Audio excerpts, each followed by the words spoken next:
자, 우리 주변 전후좌우로 한번 인사하시기 바랍니다. 주의 이름으로 축복합니다. 잘 오셨습니다.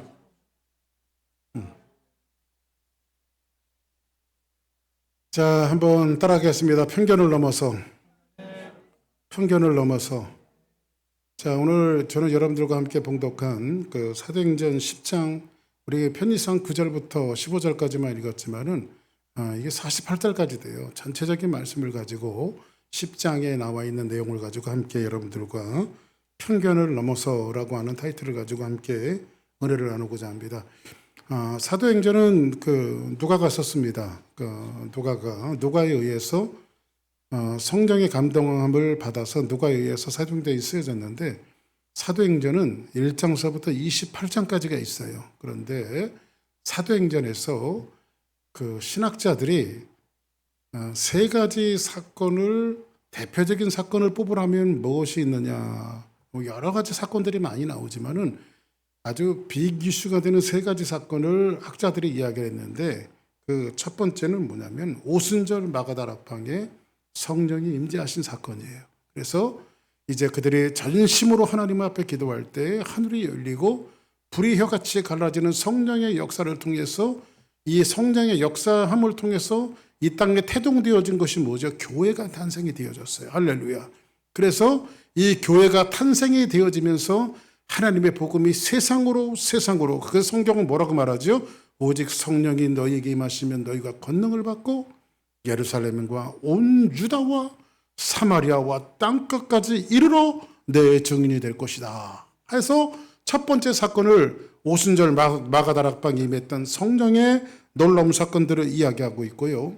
두 번째로는 우리가 지난주까지 이야기했던 사울이 예수 믿는 사람들을 핍박하고 스데반 집사님의 순교에 가장 주동적인 역할을 했던 사울이 다메섹 언덕에서 부활하신 예수님을 만나게 되어지면서 변화되어지고 개종되어지고, 그리고 놀라운 역사가 벌어지면서 이제 하나님의 복음 전도자의 도구로 변화되어지는 이러한 사건들에 대해서 지난주까지 여러분들과 봤는데, 그 두 번째 사건이 바로 사울이 다메섹에서 예수 그리스도를 만난 사건입니다.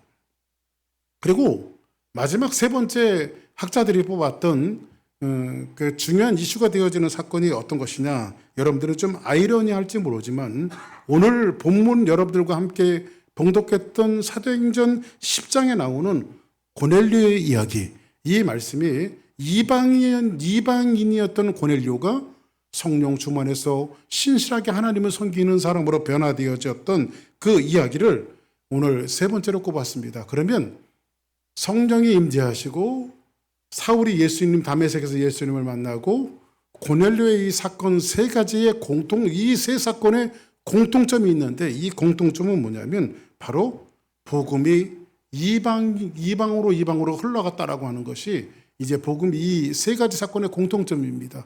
자, 그러면 오늘 여러분들에게 제목을 드린 것이 편견을 넘어서라고 하는 제목을 드렸는데, 오늘 이 말씀은 뭐냐면 아직은 교회가 탄생이 되어지고 기독교라고 하는 것이 이 땅에 정착이 아직 완벽하게 되지 않는 상태입니다.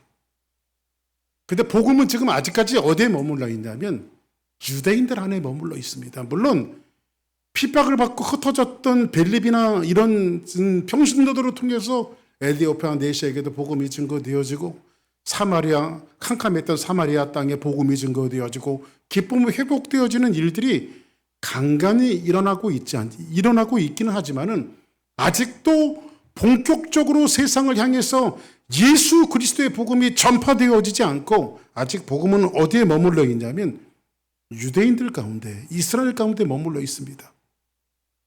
그러면 아직도 유대인들 가운데 머물러져 있는 것은 왜 그러냐면, 지금 오늘 이 본문에 있는 말씀이 그런 것들을 이야기하고 있어요. 유대주의적인 것들이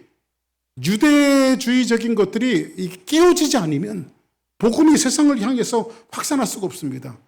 여러분들이 오늘 이 말씀을 들을 때 그렇구나 하면서 여러분들이 이 말씀을 이해할지 모르지만, 당시에 여러분들 유대주의자가 갖고 있었던 것들은 굉장히 깨기 힘든 겁니다. 제가 일부 예배 드릴 때도 잠시 여러분들 말씀을 드렸던 얘기였는데, 이 지구상에서 가장 배타적인 민족이 누군지 아십니까? 이 가장 배타적인 민족이 옆에 사람 한번 보세요. 한번 이렇게 얘기합니다. 한국 사람 시작. 이 한국 사람들처럼 배타적인 민족이 없습니다. 세상 어느 나라를 가봐도요, 중국 사람이 없는 나라는 거의 없는 것 같아요. 저는 뭐 여러 나라를 가보지는 않았습니다만 그래도 항상 어디든지 가면 중국 사람들이 많아요. 그리고 미국에도요, 대도시들 쭉 가면 얼마나 중국 사람들이 많이 있는지 몰라요. 뭐 휴스턴에도 여러분들 아시겠지만 벨레어 같은 데 가보면 중국 타운이 대단하죠. 여기 휴스턴도 그죠? 얼마나 중국 사람들이 많은지 몰라요. 그러니까 중국 사람들은요, 세계 어느 나라에 가서 정착하지 않는 나라가 거의 없을 정도로 세계 속에서 퍼져 있는 민족들이 바로 중국 사람들입니다. 뭐 최근에는 이제 한국에도 중국 사람들이 정착해서 중국 사람들이 많이 있는 이렇게 타운들이 이제 한국에도 많이 늘어가고 있는데 전 놀랐어요. 이 구로 디지털 단지라든지 뭐 이런 데 가면서 안산이라든지 이런 데 가면서 중국 사람들이 주둔해 있는 걸 보고 어떨 때는 슬럼하고 좀 무섭더라고요. 거기 들어가는 것이 무서울 정도로 중국 타운들이 많이 형성되어졌는데 불과 한 20년 전만 해도요, 유일하게 중국 사람들이 세상 모든 나라에 가서 정착을 했는데 정착하지 못한 나라가 어디냐면 한국이에요. 요즘은 정착하지만 중국 사람들이 정착하지 못한 나라가 한국이에요. 얼마나 배타적인지 몰라요. 이거 뭐 여러분들 한국 사람들이 얼마나 배타적이냐면요, 한 20년쯤 됐을까요? 저희 아버지가 여기 미국에 한번 처음이자 마지막으로 딱 한 번 방문하신 적이 있습니다. 저희 아버지가 오셨으니까 이제 뭐 그때는 뭐 어디 뭐 모시고 다니면서 여행도 못 하고 뭐 그때는 서바이벌을 하고 막 그럴 때 그때였기 때문에 어디 변변찮게 모시고 다니지도 못했어요. 지금 살아계시면 여기저기 좀 보여드릴 텐데 돌아가시고 났으니까. 그때 아버지 모시고 이제 휴스턴 이렇게 차를 먹고 이제 쭉 지나가고 있는데 이게 오해 없이 들으시기 바랍니다. 저희 아버지가 한국 사람으로 갖고 있었던 모습이 얼마나 배타적인가를 말씀을 드리려고 그래요. 오해 없이 듣기 바랍니다. 어떤 중년 흑인분이 이렇게 차를 이렇게 몰고 가는데 그 차를 모는 것이 벤츠. 아주 꽤 럭셔리한 그 벤츠를 타고 이렇게 차를 몰고 가는 겁니다. 근데 저희 아버지가 그냥 무심결에 나오는 말이 뭐냐면, 어이 자식 봐라. 그러는 거예요. 아버지 왜요? 그랬더니 어떻게 검은 사람이, 한국 사람의 인식이 어떻게 흑인이 벤츠를 몰고 몰 수 있느냐라고 하는 생각을 하는 거죠. 그래서 제가 아버지 큰일 나요. 여기서 그런 얘기하면. 제가 그랬습니다. 절대 그런 얘기 하지 마세요. 인종차별하면 큰일 납니다. 제가 그러고 말았거든요. 이렇게 여러분들 한국 사람이 굉장히 배타적입니다. 그런데 한국 사람보다 훨씬 더 배타적인 사람이 누군지 아십니까? 유대인들이에요. 한국 사람이 아주 배타적인 것이 1이라고 하면요, 유대인들은 이제 배타적인 것이 10이에요. 10배 더 강합니다. 자긍심도 강하고, 그죠? 이 사람들은요, 어떤 생각을 갖고 있냐면요, 세상의 모든 민족은 다 지옥 갈 인생들이고 유대인들만 구원을 받고 천국 간다고 생각하는 사람이니까. 그러면 유대인들 관점에서 보면 저와 여러분들 어디 갈 사람들이에요? 아이 참나, 뭐 이런 사람들이 다 있는지 모르겠어. 아니 지네들 가는 천국 우리도 좀 같이 가면 안 되나? 그런데 이 유대인들은 세상의 모든 민족들은 다 지옥 가고 자기네만 천국 갈 사람이라고 하나님께서 유대인들만 선택하시고 유대인들을 위해서만 천국을 만드시고 그리고 지옥도 만드시는데, 지옥은 뭐냐면 저것들을 위해서 지옥을 만드셨다, 이렇게 생각하는 사람들이 누구냐면 바로 유대인들이에요. 그러니까 대단한 편견이죠. 응? 그러니까 여러분들 이 편견은 이제 보편적인 것을 생각하지 못해요. 아주 아집하고 고집적인 것이 편견이죠. 근데 지금 오늘 이 제목, 오늘 본문에 있는 사도행전이 그 편견을 말하고 싶은 것 같아요. 오늘 성경에 보니까는 이제 고넬료에 대한 이야기를 초점을 맞추고 있습니다. 고넬료에 대해서 조금 이따가 얘기할게요. 고넬료는 어떤 사람인지. 두 번째로는요, 베드로에 대한 초점이 맞춰지고 있어요. 자, 지난주까지 여러분들 무슨 누가 주제였습니까? 말씀의 중심에 어떤 사람이 있었어요? 지난주까지는요. 사도 바울 아닙니까? 사울, 그렇죠? 사울이 다메섹에서 예수님을 만나고 어떻게 변화가 되어지고, 그리고 지난주에는 아라비아 광야에 들어가서 3년 동안 그가 훈련되어져서 어떤 과정을 통해서 하나님께서 이 사람을 하나님의 사역자로 만드셨는가. 그러면 그 9장까지 그런 얘기였단 말이야, 지난주까지. 그럼 오늘 10장에도 무슨 얘기가 나와야 돼? 사도 바울이 변화되어져서 어떻게 복음을 전하는가가 나와야 되는데, 뜬금없이 드라마를 사도 바울에 대해서 계속 찍다가 렌즈를 돌려버렸어요. 어디로? 고넬료라고 하는 사람에게 렌즈를 돌려버리고, 또 여기에서 베드로라고 하는 사람에게 돌려버리면서 뭔가 지금 여기에서 뜬금없는 이 전개 흐름을 사도행전에서 이야기하고 있는데, 이게 전개 방식이 좀 이상하지 않나. 그러나 이 말씀에는 다 연결고리가 있습니다. 지금 사실은 누가복음의 이 사도행전의 저자 누가는요, 같은 얘기를 하고 싶은 거예요. 그럼 오늘 이 말씀에서 이제 한번 말씀 하나씩 살펴보면서 이야기해 봅시다. 자, 같이 한번 있습니다. 시작. 가이사랴에 고넬료라 하는 사람이 있으니 이달리아 부대라 하는 군대의 백부장이라. 자, 그러면 가이사라는 유대 땅입니다. 근데 이 가이사랴에 파견되어진, 그러니까 로마의 장교로서 파견되어진 고넬료라고 하는 사람이, 자, 그러면 이달리아 부대가 나오는데, 로마는요, 군사 편제가 딱 세 가지입니다. 하나는 뭐냐면요, 큰 단위의 규모, 일개 큰 단위의 규모가 레기온 6,000명에 6,000명. 그러니까 큰 연대를 말하는 거예요. 연대. 한국식으로 얘기하면. 그래서 성경에 보니까 군대 귀신 들린 그 거라사의 광인이 군대 귀신 들렸잖아요. 그 사람이 성경에 보니까 뭐라 그래서 군대 귀신이 들은 레기온 6,000명의 귀신이 그 안에 그 영혼에 들어간 거죠. 레기온이라고 말하잖아요. 6,000명. 그러면 6,000명을요 6등분으로 나눕니다. 그러면 한 부대가 몇 명일까요? 예? 1,000명씩. 그죠? 10개로 나눕니다. 10개로. 그럼 600명씩이죠. 600명씩. 그럼 600명씩 되어지는 것을 6개 부대로 나눕니다. 그럼 몇 명씩이에요? 100명씩이죠. 근데 로마 군대의 장교의 꽃이라고 하는 이 백부장, 성경에는 백부장에 대한 이야기가 굉장히 미화돼서 많이 나옵니다. 예수님도 백부장을 보시고 뭐라고 말하죠? 내가 유대인 중에 이만한 믿음을 만나보지 못했다라고 할 정도로 백부장에 대한 이야기가 나오는데, 지금 오늘 고넬료라고 하는 사람은, 이 사람은 유대인이 아니고 이스라엘 사람이 아니고 어디 사람이면 로마 사람으로서 로마의 100명의 군대를 담당하고 있는 백부장인데, 이 백부장으로서 지금 어디에 파견을 나와 있어요? 유대에 지금 파견을 나와 있다. 이스라엘에 지금 파견을 나와 있어요. 그렇죠? 가이사랴는 행정도시거든요.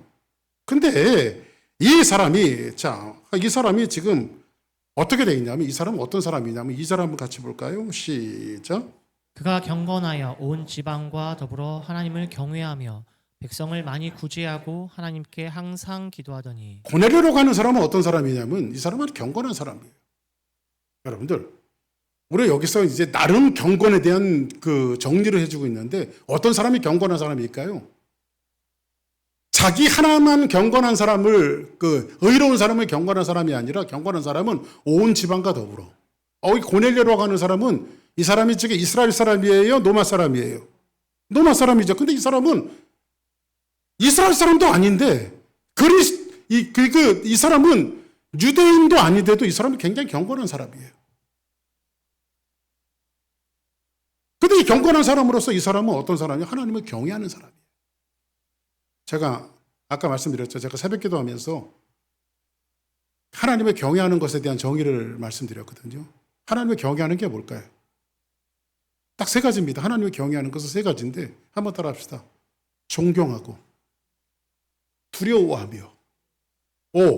그러면 하나님을 경외하는 것은 하나님을 존경하는 거예요. 아니, 100번 지당한 말씀입니다. 우리 하나님을 존경하죠. 근데 하나님을 그 다음에 두려워해요. 그럼 여러분들 두려운 사람은 가까이 갈 수 있어요? 좀 거리를 두게 되어집니까? 두려운 사람은 여러분들이 누가 두려운 사람이 있어? 응? 저하고 거리 두는 사람은 저를 두려워하는 사람들입니다. 그런데 두려운 사람하고 거리를 두잖아요. 그런데 세 번째 특징이 뭐냐면 두려우면서도 사랑을 하는 거예요.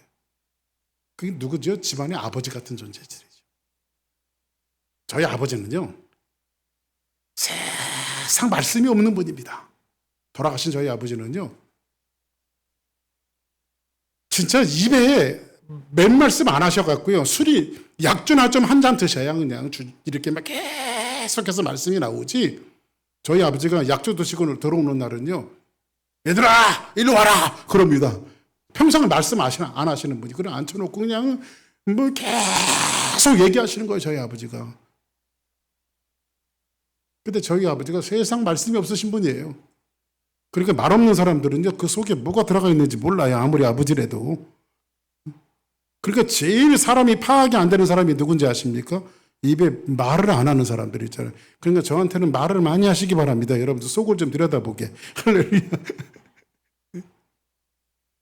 근데 오늘 여기 보니까 하나님을 두려워한다라고 하는 것은 그러면서도 사랑하는 사람, 이게 경외하는 거예요. 존경하고 두려우면서도 사랑하는 거예요. 이게 하나님을, 그러니까 고넬료는 어떤 사람이었냐면 하나님을 굉장히 존경했던 사람이고 하나님을 굉장히 두려워할 줄 아는 사람이었으며, 그러나 평상시에 하나님 앞에 늘 기도하는 사람이었어요. 늘 하나님 앞에 사랑하는 사람이었어요. 그걸 뭐로 표현합니까? 항상 기도하고. 이 사람은 구제했어요. 이 사람은 유대인이 아니면서도요, 늘 구제했어요. 가난한 사람들에게 나눠줄 줄 알고 베풀 줄 알고. 여러분들, 그래서 여러분들 평생에 가장 행복한 사람이며 축복된 사람이 누군지 아십니까? 여러분들 절대 돈 많은 사람이 구제하는 거 아니에요, 여러분들. 그러니까 여러분들은 나눌 줄 아는 사람들이 있잖아요. 흘려보낼 줄 아는 사람들이 놀라운 축복자예요. 할렐루야. 응? 뭐든지 여러분 흘려보내시기 바랍니다. 아멘입니까? 응? 그러면 이 사람은 하나님 앞에 늘 기도하는 사람이에요. 그러면 여기에 한 가지 의문이 생깁니다. 도대체 이 고넬료라고 하는 사람은 어떻게 그리스도인이 되어서, 어떻게 예수 믿게 되어서 온 지방과 더불어 예수님을 섬기며 가정의 하나님을 섬기며 늘 기도하며 늘 경건에 힘쓰며 늘 구제하며 하나님 이 복음의 하나가 되어졌을까? 제가 그래서 성경을 뒤져봤더니 성경에는 그런 거에 대해서 나와 있지는 않아요. 그래서 주석가들이 뭐라고 좀 이거를 좀 풀어봤나 했더니 10명이면 10명이 다 똑같은 의견을 보였는데 이런 겁니다. 이분은 그 당시엔 노마는요, 아주 제약의 끝을 달리고 있었어요. 왜냐하면 모든 길은 노마로, 세상에 그 당시에 가장 큰 나라가 어디였었죠? 바로 노마 아닙니까? 이 사람들이 전쟁에서 정복 전쟁을 하면요, 수많은 그 금은보화를 뺏어다가, 그리고 노마 시민권들을 가진 사람들은요, 일 안 해도 먹고 살 정도로 여러분들 대단했습니다. 노마에 가보니까요, 지금은 이 이탈리아가요, 노마가 대중목욕탕이 없습니다. 근데 옛날에 그 당시에 그들이 사용했던 대중목욕탕을 가보니까요, 어마어마하게 커요. 그러니까 이 사람들은요, 지금 대중목욕탕을 짓지 않습니다. 왜냐하면 우리 조상들이 저 목욕하고 놀다가 망했으니까 우리는 저거 하지 않는다. 응? 근데 한국에 사우나가 많더라고 보니까. 노마 사람들은요, 남자고 여자고요, 머리에다가 아주 이쁜 모자를 쓰고 다녔어요, 모자. 근데 모자에다가요, 새 깃털을 하나씩 꽂고 다녀요. 새 깃털을. 근데 이게 새 깃털이 멋부리려고 한 게 아니라, 오만 음식은 다 먹고 싶은데 배는 한정돼 있거든요. 배는 한정돼 있거든. 그러니까는 이것도 먹고 싶고 저것도 먹고 싶고 여기 파티도 가야 되고 저기 파티도 가고, 아니요, 하루 종일 파티야. 그 파티 가면 뭘 먹어야 돼요? 마시고 먹고 놀아야 되잖아요, 그죠? 그러니까 이 사람들이 새 깃털을 머리에다 꽂았다가요, 배가 차면요, 화장실에 가서 새 깃털을 입속에다 넣는 거예요. 이렇게 속에 있는 걸 오바이트하고 또 먹고 또 먹고. 여러분들 얼마나 노마가 타락했는가. 노마가 여러분들 세계의 아이러니한 망한 나라 중에서 노마가 왜 망했는가를 진실이 아직 밝혀지지 않고 있죠. 근데 노마는 외세의 침입에 의해서 망하지는 않았습니다.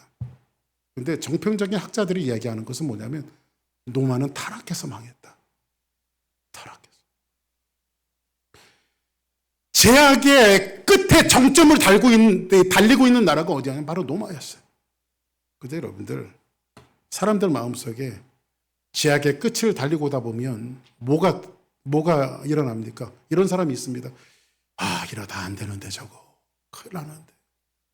네? 여러분들 나라와 민족을 보면 말이에요. 우리가 살고 있는 미국도 마찬가지고 한국도 보면 마찬가지고 저러면 안 되는데 사람들이 저렇게 가면 안 되는데.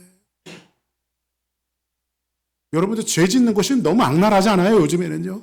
그죠? 저러면 안 되는데. 제약이 어둠이 짙으면 짙을수록 사람들 마음속에 일어나는 것은 뭐냐면 저러면 안 되는데 저러다가 망하는데 저러다가 한 대 얻어터지는데 이 어떤 그런 이 경건한 마음. 원래 하나님께서 사람을 만드실 때 우리 마음속에 설계하신 하나님의 창조의 본연의 모습으로 사람은 자꾸 돌아가려고 하는 마음이 생긴단 말이에요. 그래요, 안 그래요, 여러분들? 자꾸 죄 짓다 보면 죄들 안 져보셨어요? 저만 죄 졌다고 이게 막 표현이 되어지는 건가? 응? 죄 짓다 보면 이러면 안 되는데 이런 생각 들어요, 안 들어요? 들잖아요, 우리가. 여러분들, 어떤 사람이요, 노름을 해요, 막. 라스베가스 가갖고요, 밤새도록 노름을 합니다. 돈을 다 잃었어. 그러면서 이 해돋는 이 동이 트는 태양을 바라보면서 이런 사람이 있습니까? 야, 어젯밤에는 참 의미 있는 밤이었다. 이런 사람 하나도 없을 거 아니야. 그렇죠? 어떤 마음이 생깁니까? 아이고 이런 이놈이 또 죄를 졌구나. 내가 여기 오지 않는다고 그렇게 다짐을 했는데 또 와서 이런 죄를 졌구나. 이런 마음들이 들어가요, 안 들어가요? 들어가잖아요.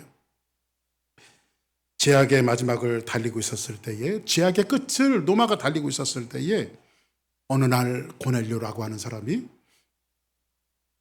유대 땅 가이사라의 발령을 받습니다.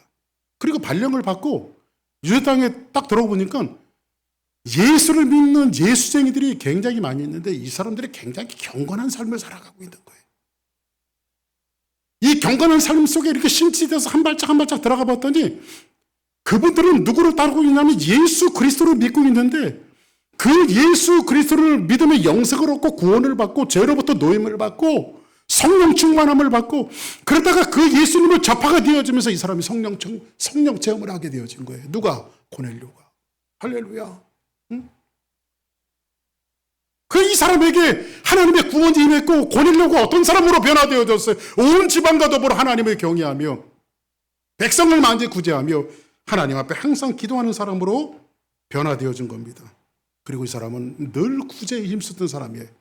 이렇게 그리스도인으로서 삶을 살다가 어느 날 이 사람에게 어마어마한 일이 닥칩니다. 그 어마어마한 일이 어떤 일인지 한번 볼까요? 자, 3절 한번 보겠습니다. 시작. 하루는 제 9시쯤 되어 환상 중에 밝히 보매 하나님의 사자가 들어와 이르되 고넬료야 하니.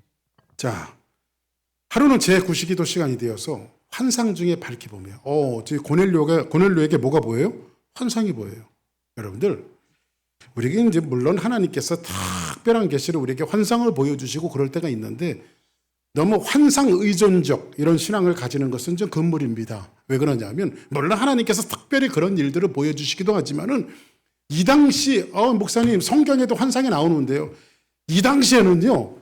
하나님의 충족한 말씀의 계시, 성경이 충족되어진 계시가 완성되기 전이기 때문에 하나님이 이렇게 환상을 통해서 보여주기도 하셨는데 지금 우리에게 이제 충족되어지는 성경이 있기 때문에 그러지 않습니다. 아멘. 그런데 하루 제 9시기도 시간에 되어서 환상 중에 밝게 보매 하나님의 사자가 들어와 이르되 고넬료로 부릅니다. 고넬료야 부르십니다. 자, 4절 볼까요? 시작. 고넬료가 주목하여 보고 두려워 이르되 주여 무슨 일이니까? 천사가 이르되 내 기도와 구제가 하나님 앞에 상달되어 기억하신 바가 되었으니 자, 고넬료가 이제 두려워서 이렇게 있는데 천사가 이르되 뭐라고 말하냐면 고넬료야, 내 기도와 구제가 하나님 앞에 상달되었고 하나님이 너를 기억하고 있다. 이렇게 말씀하십니다. 할렐루야. 그 다음 5절 볼까요? 시작. 내가 지금 사람들을 요바에 보내어 베드로라 하는 시몬을 청하라. 자, 내가 지금 사람들을 요바에 보내요. 어디로 보내서? 요바로 보내요. 누구로 청해라? 지금 이 말은 뭐냐면 고넬료의 환상 중에 주의 천사가 나타나서 뭐라고 말하면, 야, 지금 저 요바로 가면은 베드로라고 하는 시몬이 있는데 그 사람을 청하라 이렇게 말합니다. 지금 그 사람은 어디 있냐면 6절 볼까요? 시작. 그는 무두장이 시몬의 집에 유숙하니 그 집은 해변에 있다 하더라. 이거 뭐 너무 구체적이지 않아요? 그는 무두장이는 가죽을 만드는 사람은 무두장이라고 말하거든요. 가죽으로 신발도 만들고, 가죽으로 가방도 만들고, 가죽 가방 좋아하시잖아요, 여자분들. 예? 그 무두장이들이 다 만든 거예요, 무두장이. 가죽으로 하는 사람들. 시몬의 집에 유숙한 그 집은 어디에 있다 하니라? 해변에 있다 하니라. 그러면 이건 무슨 말이냐면, 어느 날 고넬료가 있었는데 하나님의 천사가 환상 중에 고넬료에게 나타나요. 고넬료야, 너 지금 네가 기도하고 네 구제가 하나님 앞에 상달했는데 내가 너에게 또 다른 이정표를 보일 텐데 넌 지금 어디로 가면 거기 베드로라고 하는 나의 종이 있는데 그를 초청해라. 그가 어디냐면 해변가에 있는 시몬의 집에 무두장이 집에 있다. 이렇게 말합니다. 너무 정확하게 내비게이션 뭐 지도를 한 장 던져주듯이 하나님이 구체적으로 지금 고넬료에게 이야기하세요, 안 하세요? 하시죠. 그런데 하나님은 고넬료에게만 이야기하는 것이 아니라 동시에 지금 이 환상을 누구에게도 말하냐면 초청을 받을 베드로에게도 지금 하나님께서 환상을 보여주십니다. 볼까요? 9절 보겠습니다. 10장 9절 시작. 이튿날 그들이 길을 가다가 그 성에 가까이 갔을 그때에 베드로가 기도하려고 지붕에 올라가니 그 시각은 제6시더라. 자, 그럼 이때도 지금 베드로가 하나님의 거의 비슷한 시간에 지금 베드로가 기도하러 지붕으로 올라갔어요. 그죠? 유대인들은 항상 이렇게 꼭대기에 올라가는 거 좋아했어요. 왜냐하면 하나님과 가깝다라고 하는 의미를 생각했기 때문에 지붕에 이제 올라가서, 그죠? 하나님 앞에 기도를 합니다. 근데 그가 시장하여 먹고자 하며, 이제 배가 고팠던 모양의 베드로가 먹고자 하며 사람들이 준비할 때 황홀한 중에, 베드로가 이제 황홀한 중에, 이 당시에는 그 성령의 역사들이 이렇게 많이 일어났으니까 황홀한 중에 뭐라고 말하냐면 11절 볼까요? 시작. 하늘이 열리며 한 그릇이 내려오는 것을 보니 큰 보자기 같고 내 귀를 메어 땅에 들이웠더라. 베드로가 시장하는데 하늘에서 하늘이 열리고 한 그릇이 내려오는데 보자기가 아니라 보자기 같은 거예요. 보자기 같은 건데 내 귀에 메어 땅에 뭔가가 하늘에서만 내려오는 거예요. 누가 보니까, 베드로가 보니까. 근데 그 안에 뭐가 있냐면 이런 것이 있어요. 그 안에 땅에 있는 각종 네 발 가진 짐승과 땅에 있는 네 발 가진 짐승, 기는 것과 공중에 나는 것이 있더라 이렇게 말합니다. 그러면 여기에 지금 뭐가 있어요? 네 발 가진 짐승이 있고 기는 것들이 있고 공중에 나는 것들이 있는데 이걸 가지고 지금 하나님은 성경에서 뭐라고 말하자면 13절 한번 같이 볼까요? 시작. 또 소리가 있으되 베드로야 일어나 잡아먹으라 하거늘. 또 하나님이 뭐라고 말하냐면 베드로야 일어나 저놈들은 네가 다 잡아먹어라 이렇게 말합니다. 잡아먹어라. 네 발 가진 짐승도 잡아먹고 기는 것도 잡아먹고 하늘의 새들도 다 잡아먹어라 이렇게 말합니다. 근데 요 네 발을 가진 것들, 하늘의 새들, 기는 것들은 율법에 부정한 것들이거든요. 여러분들, 유대주의자들의 관념이 하루 이틀에 만들어진 것이 아니라 수천 년 가운데 만들어진 거예요. 여러분들, 수천 년 가운데 만들어졌던 고정관념들이 깨어질 수 있어요, 없어요? 지금 베드로 사도는 여러분들 유대인입니까? 이방인입니까? 유대인이죠. 근데 오늘 여기에서 중심에 나와 있는 고넬료는 이방인입니까? 유대인입니까? 이방인입니다. 이런 함수 관계들을 여러분들 잘 생각하면서 오늘 보는데 이 율법에 반대되어지고 부정하다라고 생각하는 것들을 베드로의 환상 속에 보여주시면서 그거 다 잡아먹으라고 말합니다. 그때 베드로의 대답은 당연히 율법이 어긋나니까 어떻게 어긋나니까 어떻게 되겠어요? 베드로가 이르되 주여 그럴 수 없습니다. 속되고 깨끗하지 아니한 것들을, 율법에 어긋난 것을, 하나님의 말씀에 어긋난 것을 어떻게 내가 다 잡아먹습니까? 나는 결코 먹지 아니하겠습니다. 이 말이 뭐냐면요, 유대주의자들이 갖고 있었던 지독한 편견이라고. 지독한 편견. 여러분들, 한번 절 보세요. 오해 없이 듣길 바랍니다. 지금 교회들마다 문제없는 교회들이 있습니까? 없습니까? 문제없는 교회들이 없습니다. 유일하게 주사람 교회만 문제가 없어요. 할렐루야. 근데 문제의 중심에는 초신자들 중심의 문제가 있습니까? 기성신자들 중심의 문제가 있습니까? 오래 믿은 사람들이 문제예요. 어느 교회 장로님, 죄송합니다. 장로님 얘기하는 건 아니니까. 어느 교회 권사님, 어느 교회 목사님, 오랜 신앙생활 속에 편견이 담겨져 있는데, 내가 지금까지 신앙생활을 해온 것들이 전부 다라고 생각을 해요. 이 편견을 갖고 있죠. 제가요, 우리 총회에서 무슨 문제가 있어요. 총회 행사가 이제 6월 달에 우리 달라스에서 또 총회가 있거든요. 그 총회에서 연락이 왔습니다. 목사님, 이번에는 목사님이 무슨 예배 시간에 저 기도 순서를 놓았으니까 목사님 기도해 주세요 하고 총회에서 연락이 왔습니다. 예, 알겠습니다. 제가 기도하겠습니다. 해갖고요. 총회, 제가 설교하는 건 아니니까 제가 이제 제 옷은 좀 편안하게 입고 갔습니다. 그냥 남방에다가 바지 입고 이렇게 올라가서 이제 박규성 목사님 오셔서 기도해 주시겠습니다 해갖고 기도하러 올라갔습니다. 기도하고 이제 내려와서 말씀 듣고 예배가 다 끝났어요. 내가 지역까지만 말씀드릴게. 아틀란타에 사는 우리 교단의 어르신 목사님이 예배를 끝나자마자 저를 막 쫓아왔습니다. 쫓아왔어요. 그러더니 박 목사님 나랑 얘기 좀 하자고. 예, 왜 그러십니까 목사님? 제가 뭐 잘못했습니까? 안절부절. 그때 말해서 지금은 이제 저도 고참이 됐으니까 왜 목사님 나한테 잔소리 하십니까? 하면서 대들 텐데 그때는 제가 새파랄 때거든요. 아주 새파랄 때. 그래가지고 목사님 제가 뭐 잘못했습니까? 그랬더니 목사가 말이야. 강단에 서서 기도하는데 말이야. 양복도 안 입고 넥타이도 안 메고 올라가서 기도했다고. 막 삿대질을 하고 저를 닦아 세우는데요. 막 그냥 와. 그 다음부터는 보기도 싫어 그냥 그 목사님. 보기도 싫어. 물론 여러분들 강단에 세워질 때 가능하면 이렇게 좀 옷을 하나님 앞에 공중 예배 드리는 거 예배 여러분 드릴 때 나오실 때도 하나님 앞에 선다라고 하는 생각으로 복장을 정돈해서 입는 것은 굉장히 중요한 겁니다. 왜냐하면 여러분들 어디 갈 때 결혼식에 갈 때 티셔츠 쪼가리 입고 여러분들 가지 않잖아요, 그렇죠?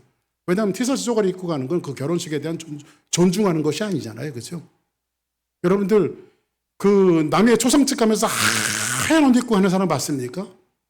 그렇지 않잖아요. 여러분 초상집에 오기는 그 예복을 입고 가는 게 맞잖아요. 물론 그래서 여러분들 하나님 앞에 예배 드릴 때 여러분들을 정중한 모습으로 세워지는 것은 굉장히 중요합니다. 그러나 이 편견들이 고착이 되어지면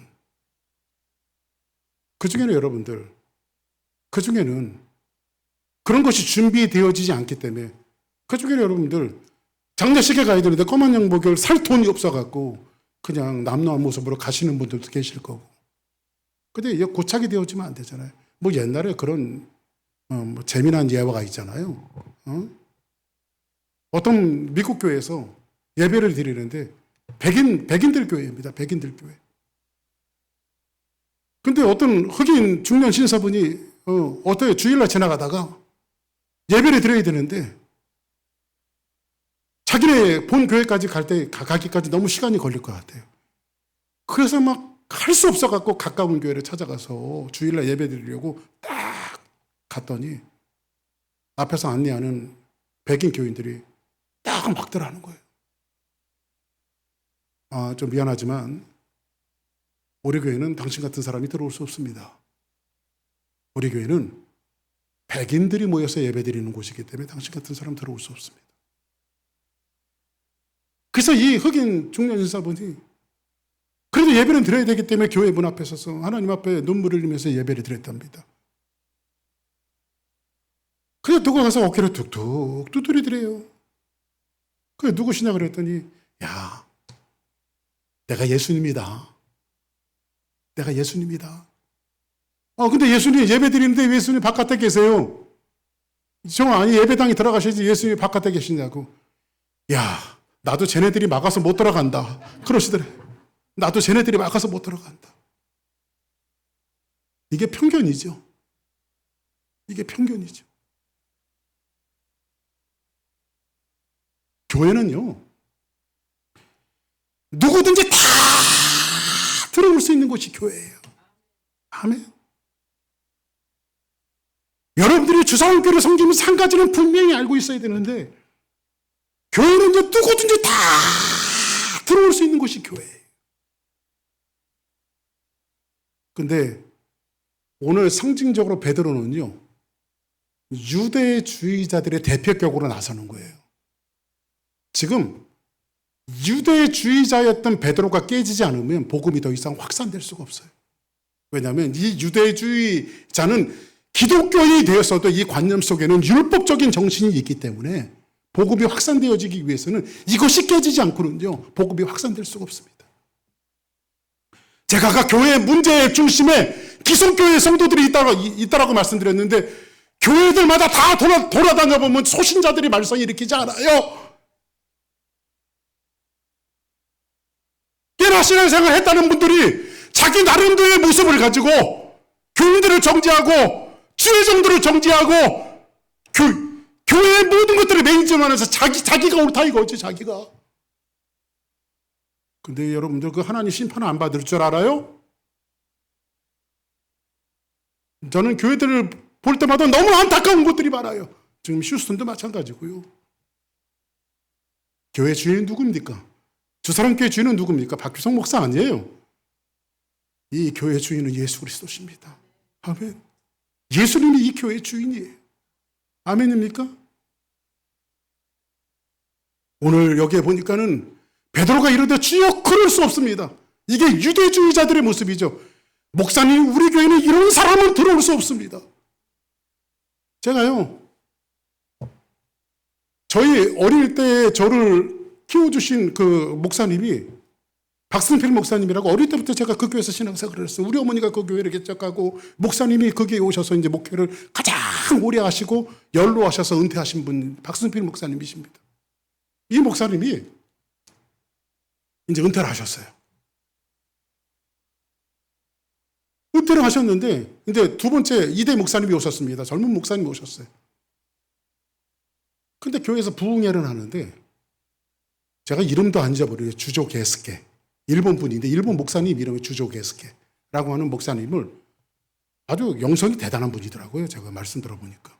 그래서 주조 게스케 목사님은 부흥 강사, 그 교회의 강사로 초청을 하셨어요. 그게 말씀을 막 외치고 있는데 이 원로 목사님의 지팡이를 들고 교회 문을 팍 열었더니 주조 게스케 목사님이 설교를 하고 있는데, 내가 세운 재단에 일본 놈이 와서 설교를 한다고.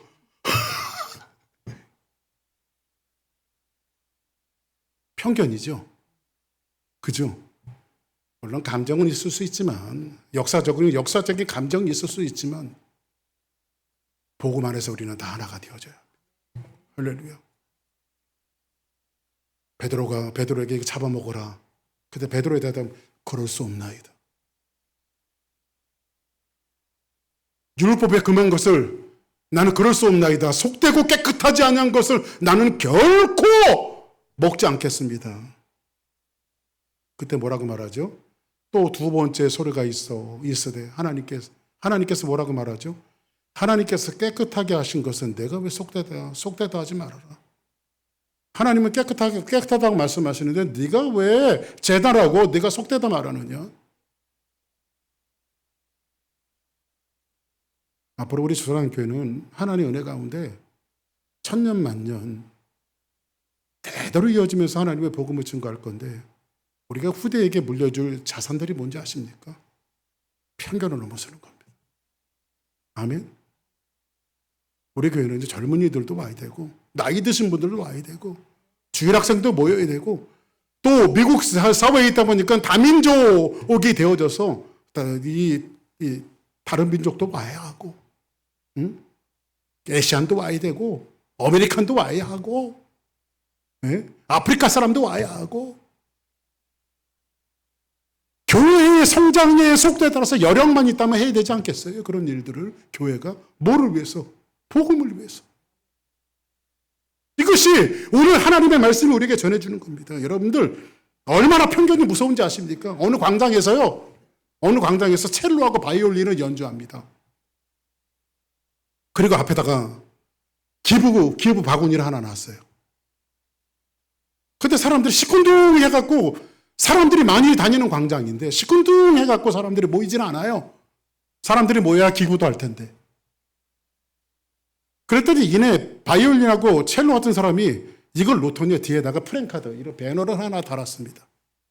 거기에 배너에 뭐라고 다니냐면 우리는 첼로로 바이올린으로 세계 콩쿠르에 나가고 1등한 사람들입니다. 하면서 하니까요, 막 이 배너를 보고 사람들이 어마어마하게 모이기 시작하는 거예요. 어마어마하게. 사실은 일반 음악인들인데. 그러면서 사람들이 뭐라 하는지 아십니까? 역시 1등은 달라.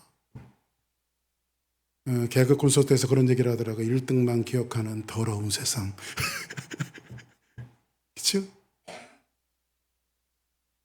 역시 세계 콩쿠르에서 1등한 사람은 달라. 프랭카드를 써붙이기 전에는 사람들이 시큰둥하고 쳐다보지 않았던 사람들이 프랭카드를 써붙였더니 역시 1등은 선율이 달라. 만지는 게 달라. 여러분들 편견 아닙니까? 그렇죠? 응?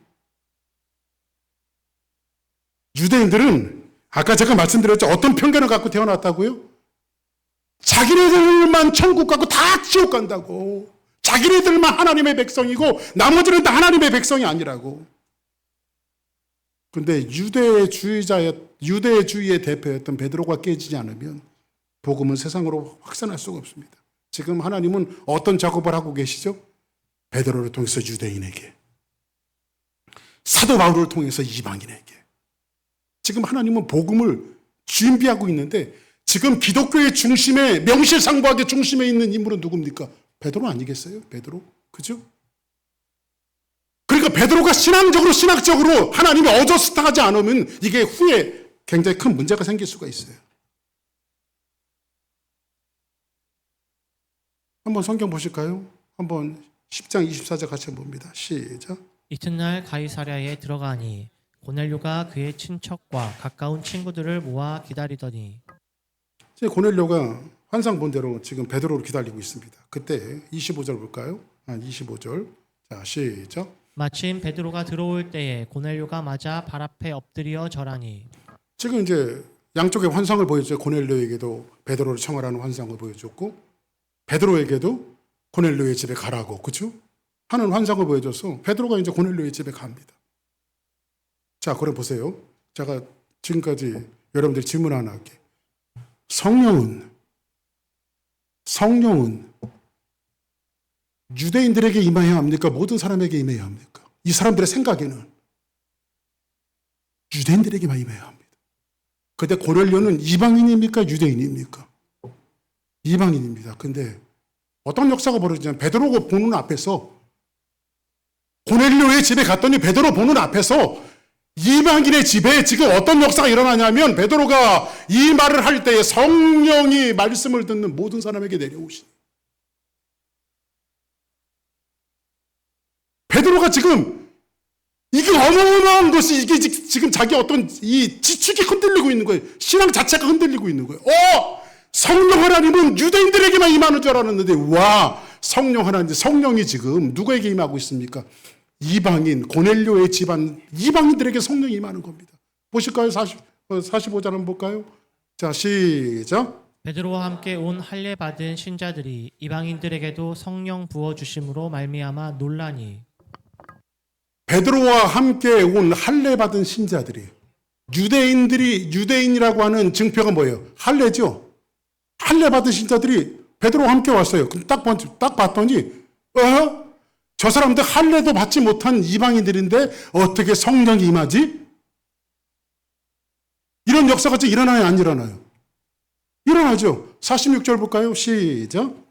방언을 말하며 하나님 높임을 들음이로라. 이는 방언을 말하며 하나님을 높임을 들음이로라. 이 사람들에게 막 방언도 일어나고. 자, 시작. 이에 베드로가 이르되 이 사람들이 우리와 같이 성령을 받았으니 누가 능히 물로 침례 베풀물 그 말이요. 그러니까 지금 베드로가 뭐라고요? 이 사람들도 하나님의 백성이니까 침례를 주자 이거죠. 명하여 예수 그리스도 이름으로 침례를 베풀라 하니라. 그들이 베드로에게 며칠 더 머물기를 청하니라. 어마어마한 일들이 벌어지죠. 어마어마한 일들이. 지금 베드로가 자기의 편견이 무너지기 시작해. 자기의 편견이. 지금 요 전에 9장까지 있었던 사도 바울, 이 사울에 있었던 역사들을 지금 아직은 이 베드로는 잘 모르고 있어요. 그리고 베드로는 지금 어디에 있습니까? 예루살렘에 있어요. 그렇죠? 그리고 요바에서 기도하는 사람이었어요. 지금 주변에 사울 근처에 일어나는 사건들을 전혀 모르고 있어요. 그리고 그들은 모여서 늘 기도하며 성령의 역사를 체험하는 그 교회 리더로서 베드로는 살아가고 있어요. 그런데 고넬료의 집안에 갔을 때 할례 받지 못한 민족에게서 성령이 많은 것을 누가 보는 거예요? 베드로가 지금 보고 있는 거예요. 놀라운 사건들이 일어나는 거죠. 훗날입니다, 여러분들. 훗날에 어떤 일이 벌어지는지 아십니까? 사도 바울과 바나바가 복음을 준 거예요. 이방 땅에 복음을 준 거예요. 그 이방 땅의 사람들이 예수 믿고 구원받는 역사가 벌어질 거 아니에요. 그런데 그 복음의 증거 현장에 유대인 기독교인들이 찾아왔어요. 그래서 뭐라고 말하냐면, 여러분들 사도 바울이 얘기하고 바나바가 이야기한 것처럼 물론 예수님을 믿으면 구원을 받습니다. 이거는 불변한 진리입니다. 그러나 여기 한 가지 애드돼야 될 게 있는데, 여러분들도 우리처럼 할례를 행해야 합니다. 그래야 구원이 완성이 되어집니다. 이게 유대인들 신자들이 얘기하는 거예요. 그랬더니 사도 바울이 혈기를 부리면서 아니다. 아라비아 광야에 있을 때 부활하신 예수님이 나를 가리킬 때는 믿음으로 말미암아 구원을 받는 것이지 할례를 받아야 구원을 받는 것은 아니다. 그러니까는 지금 교인들이 지금 헷갈리제이션이 오기 시작한 거야. 그냥 헷갈리는 거야. 누구는 할례를 받아야 된다고 얘기하고 누구는 예수님만 믿으면 된다고. 그래서 이 문제가 자동으로 어디로 옮겨지냐면 예루살렘으로 옮겨져요. 예루살렘으로. 그리고 실제로 초대 교회 안에서 리더자들이 모여서 예루살렘 회의가 이루어집니다. 여기서 갑론을박이 막 벌어지기 시작하죠. 할례를 받아야 된다, 받지 말아야 된다. 그때에 여기에서 정확하게 신학적으로 정리해 주는 사람이 누군지 아십니까? 바로 베드로예요. 베드로. 뭐가 베드로를 그렇게 바꿨을까요? 바로 고넬료의 사건입니다. 볼까요? 15장 7절 시작. 베드로가 일어나 말하되 형제들아 너희도 알거니와 하나님이 이방인들로 내 입에서 복음의 말씀을 들어 믿게 하시려고 오래전부터 너희 가운데서 나를 택하시고 또 마음을 아시는 하나님이 우리에게와 같이 그들에게도 성령을 주어 증언하시고. 베드로의 입에서 나오는 그들에게도 성령을 주어 증언하시고 믿음으로 그들의 마음을 깨끗이 하사 그들이나 우리나 뭐가 없느니라 차별이 없느니라. 할렐루야. 차별이 없으면 미국에 앉아있는 저와 여러분들은 꼼짝없이 지옥 갈 사람들이야. 근데 우리에게도 성령 주셔서 할렐루야. 아멘. 왜 내게 성령 주셔서 내 마음을 감동해 주 예수 믿게 하는지 난 알 수 없도다. 내가 믿고 또 의지함은 내 모든 형편 아시는 주님 늘 보호해 주실 것을 나는 확실히 아네. 할렐루야. 그들과 우리는 차별이 없는지라. 이게 지금 누가 정리합니까? 유대인으로서 예수님의 수자자였던 기독교의 중심으로 서 있었던 베드로가 이것을 정확하게 정리해 줍니다. 이방인이나 우리는 차별함이 없는지라. 할렐루야. 그래서 이 베드로, 사실 이 말씀의 주인공을 고넬료 같지만 사실 베드로예요. 베드로의 유대인이즘이 깨어졌고, 어떤 사건을 통해서, 고넬료의 사건을 통해서 유대인이즘이 깨어졌고, 이 깨어짐과 동시에 복음은 세상을 향해서, 나중에는 이제 이 베드로가요 아시아에까지 가서 복음을 준 거예요. 베드로가. 그리고 이방인의 사도였던 사도 바울을 통해서 복음이 이방으로 민들레 호시처럼 세상으로 퍼져서 미국 땅까지 와서 저와 여러분들이 예수 믿게 되어진 거예요. 할렐루야. 아멘입니까? 그럼 오늘 하나 말씀을 정리하겠습니다. 사랑하는 여러분, 우리 주사랑교회 안에는 앞으로 여러분들이 신앙생활 할 때는 현대판 편견이 없는가를 생각해 보시기 바랍니다. 오늘날 교회의 문제들이 왜 일어나고 있죠? 복음보다 훨씬 더 중요한 것들이 있습니다. 이것이 교회의 전통이라고. 우리 교회가 가진 전통이라고. 우리 교회가 가진 내규라고. 우리 교회가 가진 규약이라고. 이것이 하나님의 말씀을 앞서서는 안 된 말이에요. 복음의 확산을 위해서는 과감하게 이것도 깨어져야 돼요. 할렐루야. 이 편견을 넘을 때, 이러한 일들을 넘었을 때, 우리 주사랑교회를 통해서 이 스프링 브린지뿐만 아니라 휴스턴과 텍사스와 미국 전체와 세계를 넘어서 하나님의 복음을 증거하는 아름다운 교회로 세워질 수 있도록 여러분들 머릿속 안에 있는 편견들을 깨어내기를 주의 이름으로 간절히 축복합니다. 다 같이 자리에서 일어나시겠습니다.